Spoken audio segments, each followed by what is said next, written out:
Hello everyone, आप सभी का स्वागत है आपके अपने यूट्यूब चैनल वाईएम के एजुकेशन क्लास पर। फ्रेंड्स, तो इस समय हम पढ़ते हैं यूनिट फर्स्ट।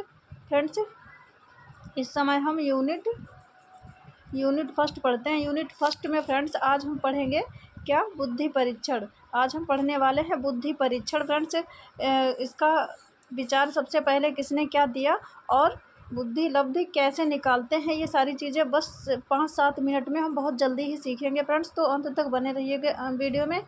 यूजीसी नेट के लिए यूनिट फर्स्ट हमारे चैनल पर इस समय चल रही है। फ्रेंड्स, आप भी एजुकेशन सब्जेक्ट की तैयारी बेहतर तरीके से करना चाहते हैं यूजीसी नेट के लिए और बीएड एमएड बीए एमए किसी भी सब्जेक्ट में जिसमें आपका ये टॉपिक है, तो आप बेहतर तैयारी हमारे साथ जुड़ के कर सकते हैं। देखिए, यूजीसी नेट के लिए फ्रेंड्स सारी चीज़ें नहीं, लेकिन जो क्योंकि हमारा अभी नया नया शुरू हुआ है, इसीलिए क्या करते हैं कि जो मेन टॉपिक मेन पॉइंट होते हैं वो थ्योरी आपके समक्ष हम लेके आते हैं। फ्रेंड्स, तो चैनल को सब्सक्राइब अवश्य कर लीजिए और वीडियो अगर आपको पसंद आती है तो लाइक कर लीजिए और अपने स्टडी ग्रुप में शेयर अवश्य कर दिया करिए। फ्रेंड्स, तो देखिए जल्दी से फटाफट करते हैं स्टार्ट।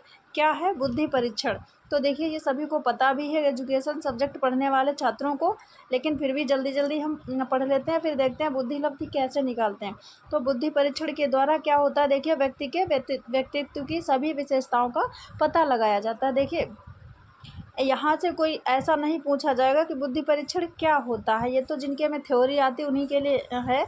बाकी जो है यूजीसी नेट में इस तरीके से क्वेश्चन नहीं बनते हैं। फ्रेंड्स, यहाँ से बहुत ही जो मेन बात होगी वो हम फोकस करते चलेंगे, जो याद करने वाली चीज़ होगी। बाकी जल्दी हम पढ़ते हैं। तो देखिए क्या है कि पाश्चात्य मनोवैज्ञानिकों ने बुद्धि के प्रमाणिक मापन की विधियों की खोज की। सर्वप्रथम यहाँ पे ध्यान देने की बात है, देखिए सर्वप्रथम जर्मन मनोवैज्ञानिक वुंट। फ्रेंड्स, इसको हिंदी में लिखते हैं ऐसे, एक मिनट,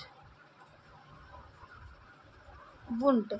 तो क्या है कि जर्मन मनोवैज्ञानिक वुंट का नाम आता है। सबसे पहले इन्होंने क्या किया, वर्ष 1879 में बुद्धि मापन के लिए सर्वप्रथम सबसे पहले क्या, मनोवैज्ञानिक प्रयोगशाला की स्थापना की। तो यूजीसी नेट के लिए देखिए ऑब्जेक्टिव क्वेश्चन जिसमें भी टीजीटी पीजीटी जहाँ भी आते हैं वहाँ पे ऐसी चीज़ों पे देखिए सेम टू सेम तो नहीं आना कि मनोवैज्ञानिक प्रयोगशाला की स्थापना सर्वप्रथम किसने किया, ऐसा नहीं, लेकिन कहीं पे असत्य असत्य में या कहीं किसी और के साथ में जोड़ के ये मिल सकता है घुमा फिरा के। फ्रेंड्स, तो क्या है, बुद्धि के मापन के लिए सर्वप्रथम मनोवैज्ञानिक प्रयोगशाला की स्थापना विलियम वुंट ने की। और देखिए सर्वप्रथम विलियम स्टर्न ने बुद्धि मापन के लिए बुद्धि लब्धि, जो बुद्धि लब्धि आईक्यू निकालते हैं आप, तो ये क्या है, ये सबसे पहले किसने, विलियम स्टर्न ने ये विचार सबसे पहले, इसका सुझाव किसने दिया, बुद्धि लब्धि का, विलियम स्टर्न ने। फ्रेंड्स, इसके बाद में देखिए आगे, एक मिनट, अब देखिए फ्रेंड्स यहाँ पे देखिए बुद्धि लब्धि हम कैसे निकालते हैं, बुद्धि लब्धि कैसे निकाली जाती है। मानसिक आयु सबसे पहले देखते हैं, उसके बाद में बुद्धि लब्धि। तो देखिए क्या है कि मानसिक आयु है। तो देखिए क्या है कि किसी व्यक्ति का बौद्धिक विकास अपने समान आयु वर्ग की तुलना में कितना हुआ है। मतलब कोई बच्चा मान लीजिए 10 साल का है, तो उसी 10 वर्ष के आयु वर्ग के समान जो उसी के एज ग्रुप के बच्चे हैं, उनकी तुलना में उसके कंपैरिजन में उसका विकास कितना हुआ है, इस मापन विधि को मानसिक आयु कहते हैं। ठीक है, तो देखिए कैसे निकालते कैसे हैं मानसिक आयु, अगर निकालना चाहें तो आप कैसे निकालते हैं, इसका सूत्र क्या है, देखिए फ्रेंड्स, बुद्धि लब्धि इंटू वास्तविक आयु मतलब रियल एज और अपॉन 100। तो ऐसे इस सूत्र से हम मानसिक आयु निकाल सकते हैं। मान लीजिए किसी बच्चे की जो है बुद्धि लब्धि कितनी है, किसी बच्चे की बुद्धि लब्धि है 160। मान लीजिए किसी बच्चे की बुद्धि लब्धि 160 है और उसकी रियल एज कितनी है, 10। रियल एज है 10 फ्रेंड्स, और अपान कितना करेंगे, ये 100। तो इसकी आसानी से निकल आएगी। देखिए कैसे, जीरो ये कैंसिल, जीरो ये कैंसिल, और ये जीरो कैंसिल, और ये जीरो कैंसिल, और कितना 16 1 16, 16 इंटू 1 फ्रेंड्स, कितना 16 हो जाएगा। तो ये निकल आएगी बच्चे की मानसिक आयु, मतलब मानसिक आयु कितनी है उसकी, 16 वर्ष। फ्रेंड्स, ऐसे निकालते हैं मानसिक आयु। फ्रेंड्स, उसके बाद में देखिए बुद्धि लब्धि, बुद्धि लब्धि कैसे निकालते हैं, देखिए अगर मानसिक आयु दे रखी है तो वहाँ पे जैसे बुद्धि लब्ध नहीं है तो कैसे, इसका सूत्र होता है बुद्धि लब्ध बराबर मानसिक आयु अपान वास्तविक आयु रियल एज इनटू क्या होता है 100।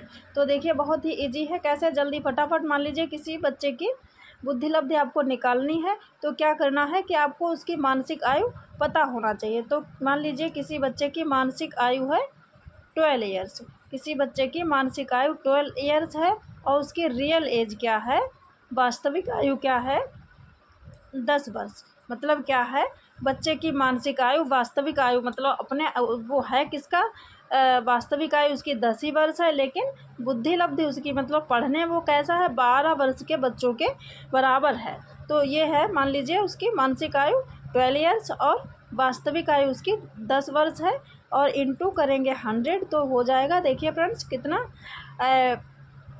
10 दशावन 100, इसको ऐसे काट दिया हमने तो अब बच गया कितना 12 इंटू 10 बराबर आ गया फ्रेंड्स 12.120। ये निकल आएगी उसकी बुद्धि लब्ध, मतलब ये उसकी बुद्धि लब्ध निकल आई फ्रेंड्स। तो इस तरीके से निकालते हैं बुद्धि लब्ध। आई होप आप मानसिक आयु और बुद्धि लब्ध निकालना सीख गए होंगे। तो फ्रेंड्स आज के वीडियो बस इतना ही, और ख़ास करके आपने सबसे पहले क्या देखा कि मनोवैज्ञानिक प्रयोगशाला की स्थापना किसने की, विलियम वुंट ने, ये पॉइंट आपने देखा। तो फ्रेंड्स बस अब मिलते हैं नेक्स्ट वीडियो में, आज के लिए इतना ही। अगर आपको थोड़ा सा भी वीडियो पसंद आया तो वीडियो को कर लीजिए लाइक और चैनल को कर लीजिए सब्सक्राइब, ताकि इस प्रकार की वीडियो का छोटे छोटे पॉइंट्स का नोटिफिकेशन सबसे पहले आप तक पहुँचे और अब भी अपने छोटे छोटे डाउट्स को क्लियर कर सकें फ्रेंड्स।